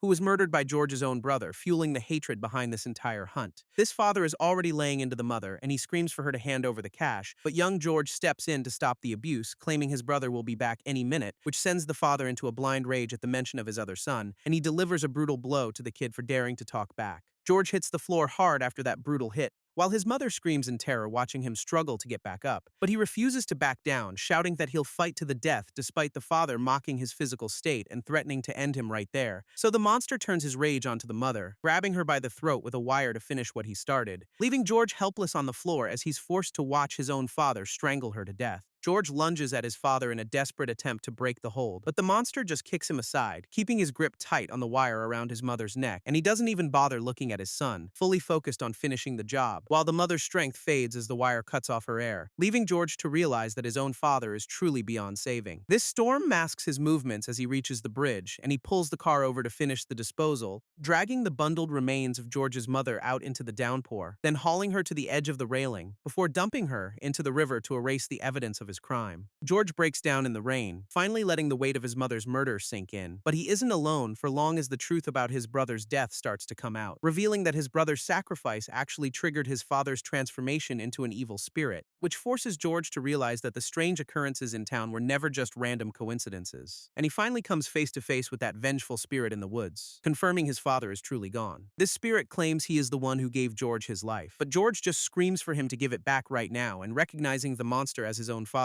George realizes there is no room left for mercy, so he unleashes a massive surge of power that forces the spirit to finally take him seriously, which catches the entity completely off guard as he realizes the kid is actually a threat, and George stands his ground in the woods, ready to settle the score with the bastard once and for all. George realizes his brother's lingering presence is actually weakening the cursed spirit, knowing that even in death, his brother never stopped protecting the town, and the group turns on Wooming for keeping this secret, realizing she has been playing them from the start. But Wooming admits she withheld the truth just to lure the monster into a trap, forcing the spirit to reveal his true form, which makes George realize the spirit only showed his hand because he thought he was the strongest one on the field. And as the spirit takes a devastating blow, it is clear that pushing past his limits was the only way to bring this monster down. This spirit claims he only needs a little more juice to become invincible, and he dumps his remaining energy into a massive blast meant to end George for good. But George isn't playing by those rules, controls, vaulting over the attack to close the gap, landing a clean strike that slices right through the monster's guard, before shutting down the spirit's ego with a cold reminder that his arrogance ends here. George slaps a talisman directly onto the spirit's forehead, and initiates the soul conversion spell to strip away the monster's remaining power, which erupts into a massive wave of energy that completely engulfs the entity, tearing through the spirit's corrupted form until there is nothing left to hold it together, leaving George standing alone as the final remnant of his father's curse finally dissolves into nothing. This onlookers can't believe the sheer scale of the energy George just unleashed, and the blonde observer realizes his power is way beyond what anyone his age should possess, even suggesting he could go toe-to-toe with the tribe's great elders. Meanwhile, the older man nearby struggles to catch his breath after the fallout. Deciding he has seen enough, he turns his back on the scene to walk away. This group recognizes the stranger's gear as Wanfu clan attire, and they immediately start questioning his sudden appearance. He confirms his affiliation and drops the name of the protagonist, Big Brother, claiming he was sent on a rescue mission. This guy insists he has been tracking the spirit that swallowed the protagonist, even crediting the nephew for the save. But the kid isn't buying any of it. He tries to play it off like he was just infiltrating the spirit to finish it himself, but he cuts himself short when he spots something in the distance. A new figure emerges from the shadows, and the stranger drops the act to sprint toward him, shouting for his brother. This Wanfu clan member spots a new entity and immediately assumes it is another hostile ghost, but the blonde observer cuts him off, insisting that he is completely misreading the situation, because this newcomer is actually a guardian spirit tasked with protecting the village. And as the spirit reaches out to make contact with the protagonist, the Wanfu member is left totally blindsided. Then the protagonist recognizes his own brother, who explains that not every spirit out there is looking for a fight. This man starts breaking down the afterlife, claiming peaceful deaths create good spirits while hatred breeds evil ones, and he doubles down on the idea that their nature dictates whether they help or harm the living. But the brother isn't buying the binary, pointing out that if their father was truly good, he should have become a guardian, not a parasite, because the father's real plan is to hijack the protagonist's body and use it as a vessel for his own rebirth, which makes the protagonist snap, calling out the blatant lie since he already used the soul conversion spell to wipe the father out of existence. This protagonist attempts to harvest the scattered ghost energy, but the yield is nowhere near what his father possessed. So the brother reveals that the Ghost of Slaughter actually siphoned off the vast majority of that power, which was supposedly the fuel for a rebirth transition meant to protect the town and his own little brother. But the protagonist sees right through the act, calling out those noble excuses as nothing more than a calculated facade, and the younger brother is left completely shaken, finally asking if their father was really playing them the whole time. This spirit starts laying out his life story, complaining about how hard he worked to overcome his father's failures, and he spirals into a full-blown tantrum, claiming his quest for rebirth was harmless while demanding to know why they are interfering. But the protagonist isn't buying this victim act for a second, especially when the guy insists his actions don't concern anyone else. So he stares back with cold, dead eyes, completely unmoved by the spirit's desperate, screeching justification, while the brother and the blonde observer watch the standoff, ready to step in as the spirit's energy starts to unravel. This spirit lunges with a petty excuse, claiming he just wanted to cause trouble, while unleashing a wave of dark energy that forces the protagonist to go on the defensive. But the protagonist catches the strike with his bare hand, shutting down the assault before it can land. Then he channels his own power to finish this, ignoring the spirit's pathetic posturing, until the younger brother screams for him to stop, desperate to see his brother achieve his dream at any cost. This blonde observer begs him to spare the spirit, but the protagonist isn't backing down, because he knows that continuing down this road demands the younger brother's own life as payment. And the kid finally admits he has been memorizing those songs after every encounter just to carry on the dream, which reveals the spirit was the original source all along, leaving the truth hanging in the air. So the younger brother doubles down, declaring he is perfectly fine with dying if it means his brother finally gets what he wants. This younger brother approaches George with his guitar, finally ready to bridge the gap between them, and he asks the spirit to play his final composition so he can learn the melody, hoping to share one last song together before the end, which George accepts, finally dropping his guard to join the kid for a final performance, and the two begin to play, their music ringing out as the boundary between them starts to blur. This melody starts to bridge the gap between them, and the lyrics about chasing light in the darkness begin to resonate as they keep playing, the song pushing past hesitation while they find a rhythm together in the middle of the field. George's voice carries a weight that hits the brother hard, and he realizes just how much power is behind the melody. This brother recognizes that George's talent is on another level entirely, which leads him to admit it far surpasses his own. So George makes one final request, demanding the kid promise to carry his song and share his glory with the world before he fades. George fades away into light, leaving the younger brother with one final charge to share his music with the world. And as the spirit dissolves completely, the kid is left standing alone in the middle of the field, while the onlookers realize the spirit didn't just pass on, but actually transformed into something benevolent at the last second. which explains how the music itself became the vessel for his lingering presence. So even though the brother feels abandoned, he learns that George is still right there within the melody. This younger brother realizes George hasn't truly left, feeling his presence lingering within the guitar's melody, because kind spirits don't need to sacrifice lives to be reborn, instead anchoring themselves to things their loved ones cherish, just like that earlier ghost who manifested as candy for the girl, proving the brother has successfully become the voice of the instrument. So the kid asks if this means his brother is going to stay by his side forever. And while the answer is technically yes, the protagonist warns that an evil ghost turning benevolent is a miracle that doesn't happen every day. Haifei brings up the intel he gathered on Wan Fu Ask, and he admits that seeing George's relentless drive made him realize they are cut from the same cloth. So he acknowledges that his own stubbornness might be doing more harm than good, forcing him to commit to a change in character. But as they pivot to the clan's future and his lost memories, an elder interrupts to dismiss their internal struggle as just another trivial youth problem. And this elder points out that while spiritual ascension supposedly requires shedding all desire and stubbornness, the path is rarely that simple. This elder argues that his sect rejects rigid rules in favor of following one's own heart and desires. Insisting there are many valid paths to the Tao, he explains that stubbornness itself isn't a flaw, noting how it transformed the ghost into a monster while simultaneously providing the anchor for his eventual redemption. It all comes down to the heart guiding that drive, which triggers a memory of young Wu Ming dreaming about finding his long-lost parents. When a friend asks about his own future plans, Wu Ming admits he has never really given it any thought, so his friend pushes back, demanding to know if he truly doesn't care about the reasons behind his abandonment or finding the people who left him behind. Wu Ming questions the point of chasing the truth if those who sought it before didn't want it, and his companion calls him out for his cold indifference, wondering if he has any regard for his own survival at all. So Wu Ming shifts the focus to the talisman sealing his lost memories, asking if his master uncle has the power to break them. But the monk insists that memories are essential to existence, pressing him again on why he seems so ready to throw his life away. And finally, the monk questions if Wu Ming is even the same person he used to know, leaving the air heavy with doubt. Wu Ming asks his master uncle to finally clear the air, but the old man insists that even family needs to settle their debts first. He demands the consultation fee right then and there, tossing in a 12% discount just because they are technically his students. This client is clearly thrilled that the job went off without a hitch, so he is more than happy to pay up for the service. As the client hands over the mission fee, the master uncle realizes he is about to pocket cash for a job he did not actually lift a finger to finish. He awkwardly accepts the payment while the disciples watch, realizing their teacher has no shame about taking credit for their hard work. Master uncle pivots from the payment to the unfinished business at the lake, insisting his disciple needs to step up and help his friend. Then he drops the bombshell that the ghost wasn't a natural occurrence but a deliberate creation, pointing to a demonic ritual site right where George's father was buried. So George and his partner dive down to confirm the intel. Finding the corpse bound in chains within a glowing demonic circle at the lake bed, they surface to alert the mayor about the gruesome find, and the group immediately demands visual evidence of the crime scene.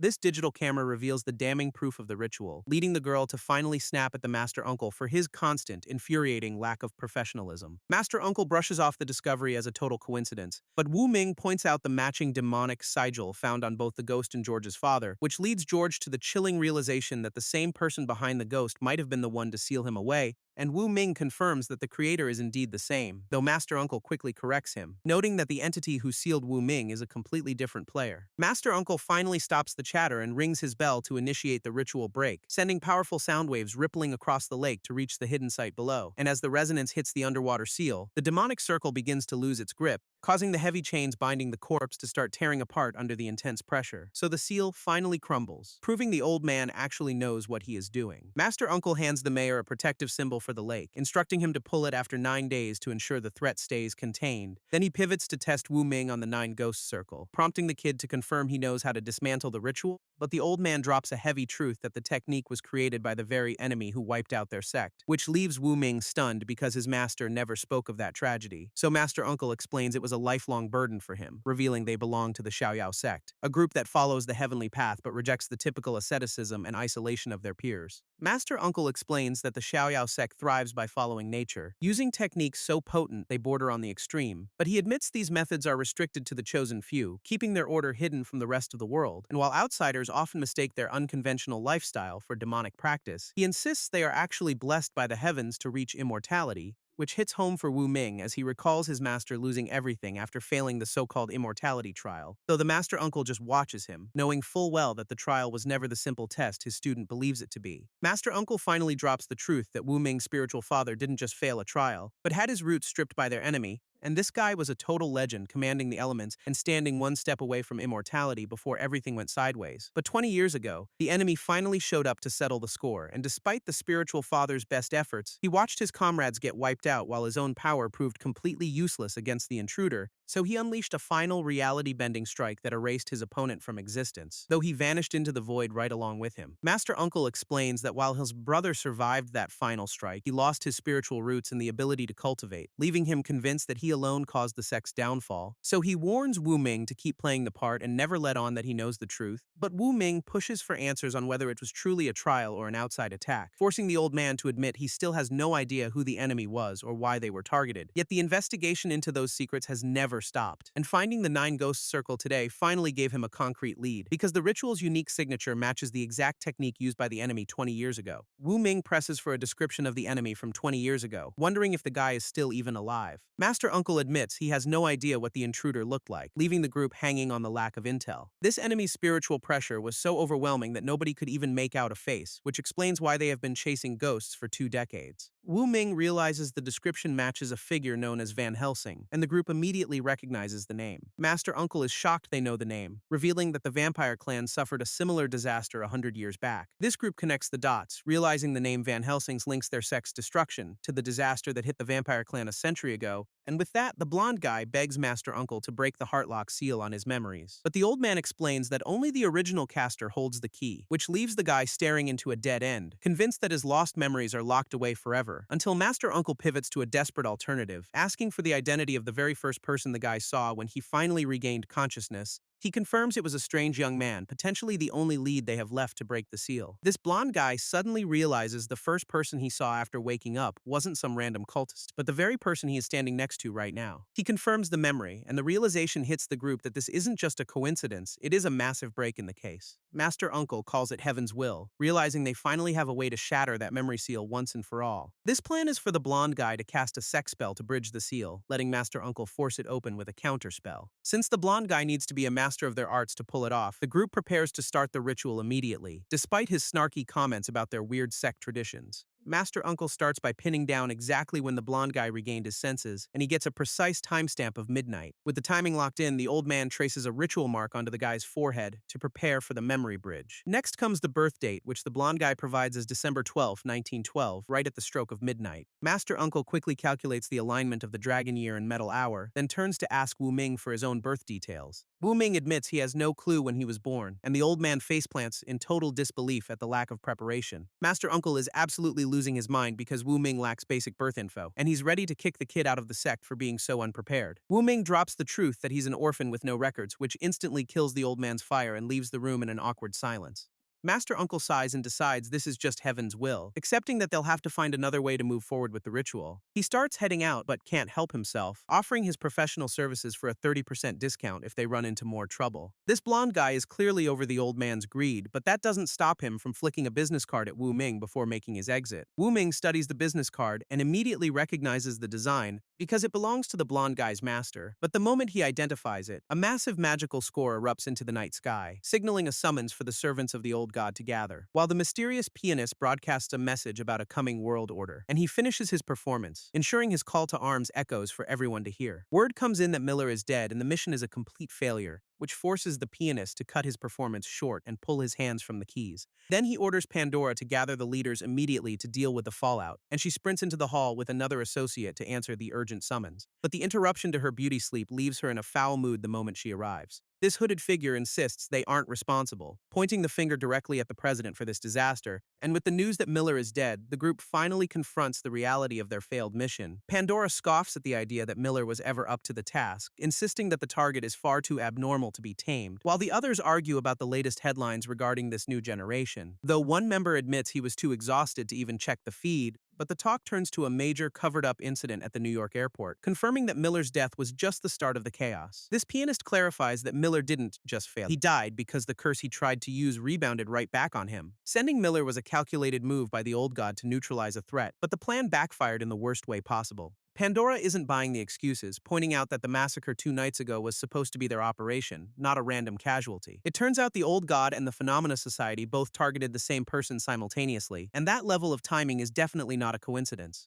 This hooded member drops the real bombshell, identifying the target as the Pillar of Fate that the old god has been hunting down all this time. This old god's grand trial centers on the Pillar of Fate, a being powerful enough to warp destiny even in higher dimensions. And since this target not only survived Miller's curse but reflected it back to strike the deity, the old god is now certain of his identity, which leads the group to question what the god actually intends to do with this anomaly. So the pianist is ordered to hand over the touch of the old god to Pandora, who is now tasked with deciphering the pillar's true nature, even if the pianist remains worried about the threat this target poses to their master. This pianist calls Chanel out for questioning the great god, noting her faith is clearly starting to crack, and he slams his hands onto the keys to unleash a literal symphony of lethal sound, which catches Chanel off guard as the notes materialize into a physical assault. So she tries to hold her ground against the crushing weight of the melody, but the music is tearing her apart from the inside, leaving her unable to even scream. This melody is literally tearing Chanel apart from the inside, and she can't even manage a scream as the sound waves hit. She collapses to the floor, gasping for air while the pianist continues his lethal performance without missing a beat. That sadistic bastard is clearly enjoying the show, deciding it is time to take things to the next level. He plucks a single strand of hair from her head to use for his divination, forcing her to endure the agony for the sake of the old god. With the hair now in hand, he orders her to proceed with the ritual, and she has no choice but to obey. This pianist channels the ritual using the hair he just snatched, and the divination manifests as a glowing orb that reveals the true nature of their target. This group watching in the theater realizes the sheer scale of the threat, with one of them noting that this pillar is a straight-up death sentence for their deity. This vision confirms the pillar will bring about the old god's total collapse in 3 years, leaving the pianist visibly trembling at the weight of that prophecy. This group decides to abandon the Phenomena Society entirely, shifting their full focus toward hunting down the Pillar of Fate before it can threaten their deity. But the current state of the world restricts full power usage to only 2 people at once, which has this guy swearing up a storm about how annoying that limitation is. His companion with the pistol snaps back, telling him that using profanity as a personality trait is just plain pathetic, while the woman holding the revolver suggests a partnership with James, aiming to combine the eye and power of the old god for a lethal advantage. James weighs the offer, ultimately agreeing but throwing out a cold warning that she better not try to betray him when the dust settles. They decide that digging into his lineage is the only way to finally track down his brother, and since that makes him a necessary asset, she confirms he is officially indispensable to the mission, sealing their new partnership with a firm grip. But when they set their sights on China to uncover the truth, the kid tries to slow things down, which only drives James crazy as he realizes the truth is slipping through his fingers once again. Wu Ming is clearly hesitant about uncovering the truth, even though he knows it needs to come out. He is terrified of another attack, but when his companion suggests turning to Duke Vlad for protection, he flat out refuses because the guy gives him the creeps. She tries to argue that Vlad was a massive help to their clan after his brother vanished, but the kid isn't budging on his stance. Realizing she is not winning this argument, she relents and offers to book a private plane to keep him off the radar during their travel. Wu Ming asks if she is joining them, but she has some loose ends to tie up first and promises to catch up later. Wu Ming reaches the private airstrip to find his ride waiting on the tarmac, where Rotiga and Phil are already standing by to welcome him aboard. Stepping inside reveals a level of luxury that catches the kid off guard, and he can't help but agree with his master that money really does make life easier. While Rotiga pours a drink, looking like he's already forgotten about the mission stress. Wu Ming starts getting impatient as the plane sits dead on the tarmac, so Rotiga moves to the cockpit to see why the pilots aren't moving. But he finds the entire crew slumped over the controls, and Wu Ming confirms they're just unconscious from a heavy blow, which hits Rotiga hard when he realizes the attackers are from his own clan, leaving him to wonder how they were neutralized without a sound. Rotiga steps out to find the entire security detail wiped out across the tarmac, and the sheer scale of the ambush forces a desperate curse from his lips as he screams into the void for an answer. Wu Ming steps forward with a grim conclusion, pointing out that these assailants are the same ones who hunted him down previously, and before Rotiga can even process the threat, Wu Ming vanishes into the distance to hunt them down. Wu Ming tears across the tarmac, but Rotiga is already shouting his name to get his attention. This sheer force of the strike registers as something far beyond a basic ambush, and Wu Ming realizes he is dealing with a serious threat. Rotiga demands to know if he caught a glimpse of their assailant, but Wu Ming admits he came up empty-handed. He tracks the trajectory of the strike back to its origin point and points the direction out to his partner. Before Rotiga can even process the lead, Wu Ming launches himself toward the source to settle the score. Rotiga watches the impact and struggles to track where the strike even originated from, realizing the source of the attack shifted mid-air, which makes no sense to him. But Wu Ming dismisses the idea of a cursed technique, noting the sensation was purely physical, and he points out that a single person took down these guards with the same method, leaving Rotiga to question if they are dealing with an invisible enemy right under their noses. Wu Ming pulls out a talisman, recalling his master's advice for handling a crisis, and he immediately triggers a wind-gathering spell to surround them with a defensive vortex, planning to seal off every angle of attack to neutralize the invisible threat. But a sudden impact breaks through his concentration, and he realizes the enemy has bypassed the barrier entirely to get right inside their guard. Wu Ming confirms his wind barrier should expose any hidden intruder, yet the space remains completely empty. Rotiga questions how an attack could manifest from thin air, and the invisible assailant immediately confirms their intent to strike again. Wu Ming channels a wind-gathering spell through his talisman to tighten the perimeter, and he dares the unseen enemy to keep testing their defenses with more hits. This attacker mocks their confidence, calling them fools for thinking a simple spell will solve their problem. Rotiga screams at Wu Ming not to give up, but the kid is already at his absolute limit. This invisible assailant unleashes a relentless barrage of strikes, and Wu Ming takes the full brunt of the assault without a chance to counter. Rotiga stands by, completely helpless as the unseen force continues to batter Wu Ming into the ground, and when the dust settles, Rotiga rushes to check if he is still breathing, deciding that he has to take a desperate gamble to keep him alive. Realizing this is the only way to pull him back from the brink, Rotiga prepares to commit to a final, extreme measure. Wu Ming snaps at Rotiga to shut up, clearly still in the fight despite the brutal assault, and Rotiga, stunned that the kid is even conscious, asks if he's actually the one with vampire-like durability. While the kid admits the beating was rough, he's already realized that one of those strikes connected with his hidden talisman, so pulling the damaged paper out confirms that the invisible attacker inadvertently marked themselves. And with the connection now established, he can track their location anywhere on Earth, turning the tables on the hunter.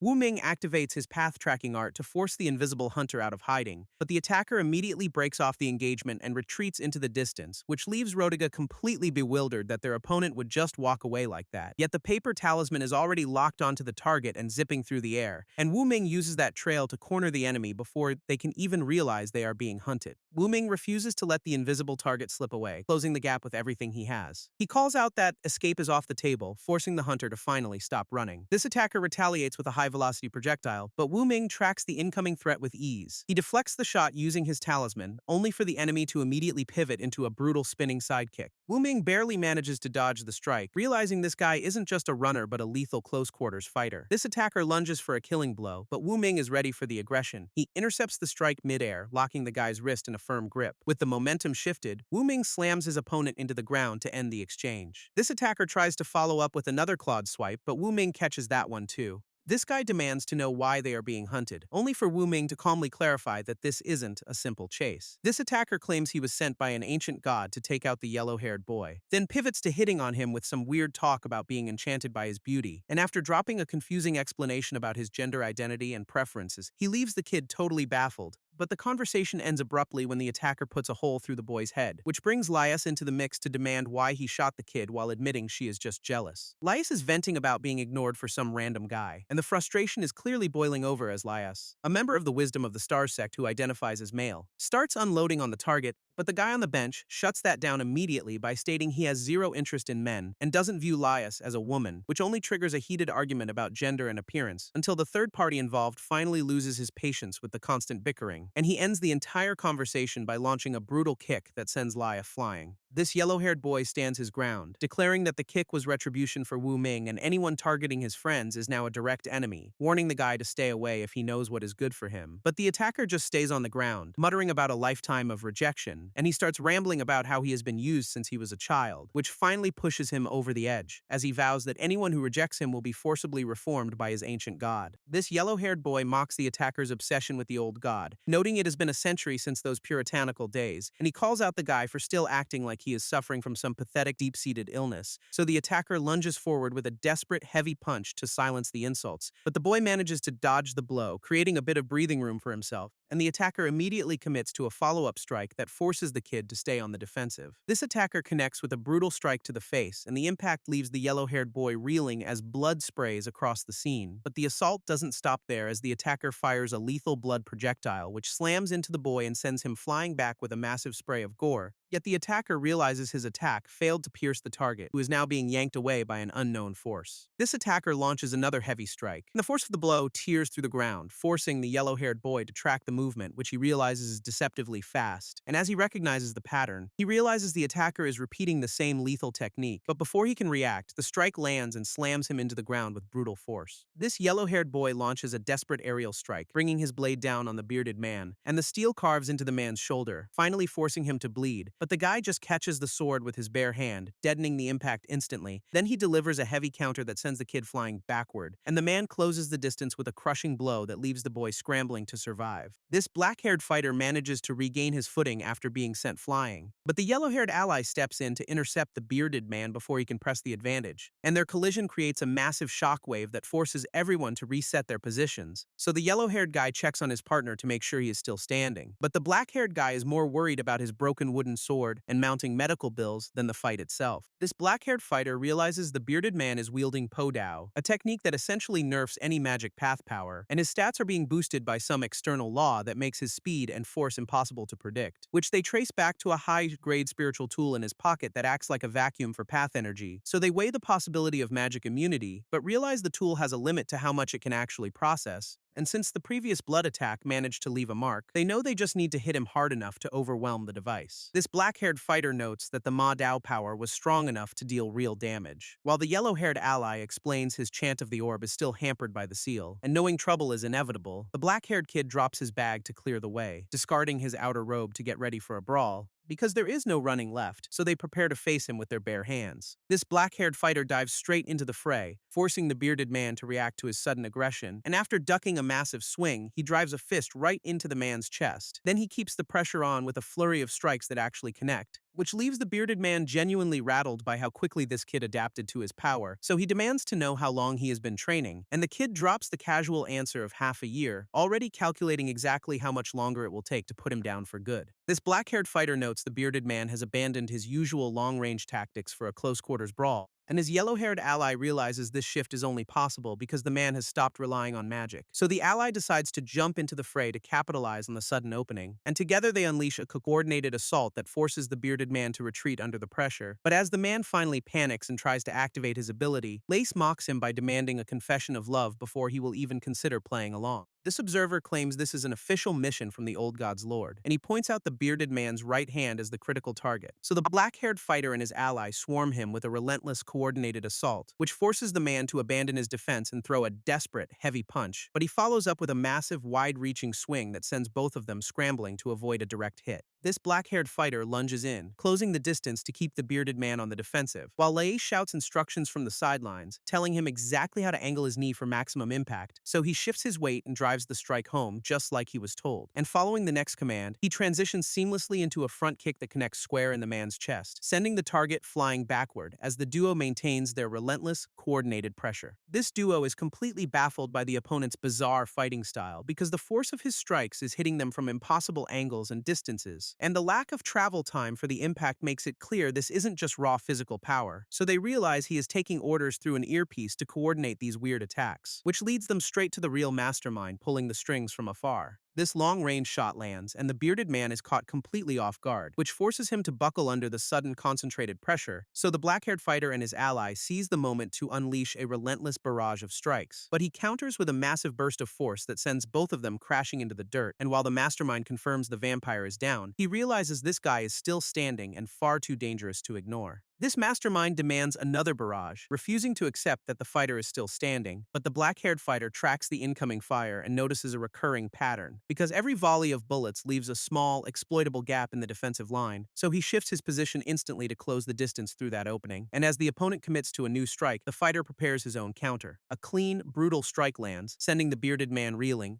and while the target struggles to process how he got hit, he is already losing his composure. But our protagonist has finally cracked the code, realizing the ability is just distorted vision, which only irritates the bearded man further as he dismisses the technical talk as nonsense. So he lunges back into the fray, demanding a fight instead of a lecture. This kid realizes the bearded guy is just recycling the same bullet marks to launch his strikes. And thanks to the butterfly spell tracking the partner, he finally pinpoints exactly where the real threat is hiding, which reveals the trick. The partner marks a spot and perceives it as close range, forcing the attack to manifest right in the protagonist's face. So by mapping out the previous attack trajectories, he confirms that the entire ability is just a massive delusion of distance, and now that he knows the ability is tied to the partner's warped perspective, he can finally stop playing by their rules. He breaks down how the enemy forces their own subjective reality onto the physical world, and since he's already mapped the trick, he easily sidesteps the bearded man's desperate swing, then hits back with a counterforce that sends the guy sprawling across the ground. Because speed is the only variable that matters when you're fighting a delusion of distance, so he decides to flip the script and make this broken ability his own. This battered partner admits he is finally too broken to keep standing, and since their trick is officially eventually exposed, Lai scrambles to come up with a new plan. So he tells his ally to keep fighting while he charges in for a desperate strike. But the protagonist effortlessly sidesteps the attack, making the bearded man look like a total amateur,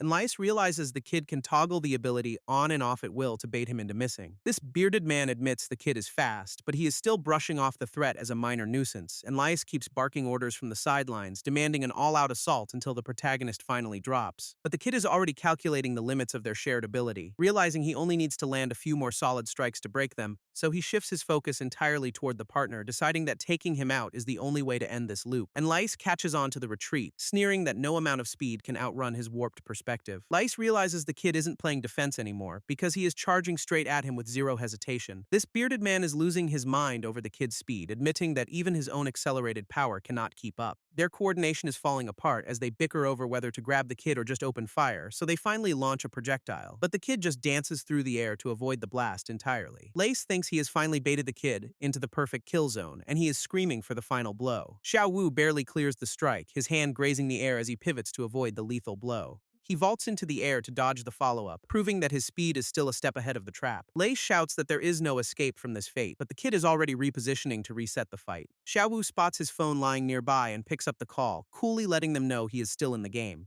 This system finishes the random search for a chemical stimulant formula, and that the data is finally ready for him to exploit. Xiaowu realizes he needs exactly 5 charms to pull off his next move, and he burns through them all in one go, leaving himself completely broke but ready to strike. Laius watches the display and assumes the kid is just using a forced power charm that will eventually kill him, but the blast connects with devastating force, leaving his opponents scrambling as they realize the power is real. Xiaowu revels in the surge of energy, and his opponent is sent reeling from the sheer intensity of the hit. Xiaowu warns the weapon that its buff only lasts 10 seconds, and it's clearly not happy about the short notice, but the magic demon weapon flares into its true form anyway, ready to burn through that tiny window of power. And since it can shift into any shape, the weapon tells him to just name his poison. So he calls for a giant boomerang, and the weapon immediately morphs into the requested shape. Then Xiaowu points out the trajectory, timing the throw so it circles back exactly when the 10 seconds are up. Xiaowu hurls the weapon, and the massive red blade tears through the air with lethal intent. Lais tracks the incoming projectile and assumes it is a slow, predictable strike he can easily handle. But he miscalculates the trajectory as the boomerang curves in a way that defies his expectations, and his panicked ally screams a warning that the arc is locked onto his position, because Xiaowu calculated the path to hit him regardless of how he tries to dodge. Lais is convinced the boomerang will miss him, but the trajectory is already curving back for a direct hit. This strike lands square on his partner instead, and Lais loses his cool the moment he realizes his teammate is taken out of the fight. This partner collapses completely incapacitated on the ground, leaving Xiaowu standing over him with the upper hand. Lais sees his allies down for the count and decides to charge in himself to end the fight. He rushes forward with everything he has left, and Xiaowu braces to deliver the final blow. Xiaowu commits to the follow-up strike, driving his fist toward Lais with everything he has left. Lais sidesteps the initial lunge, clearly thinking he has already solved the kid's entire game plan, mocking the previous boomerang throw as a failed distraction. He is convinced he has read every move Xiaowu is about to make. This guy is so sure he has timed the counterattack perfectly that he telegraphs his next swing, but Xiaowu is already shifting his weight, letting the strike cut through nothing but empty air. Xiaowu's trap finally snaps shut, and the weapon slams into Lais with enough force to shatter his guard, sending him spiraling backward as the tide of the battle turns, marking a decisive reversal that leaves him completely outmatched.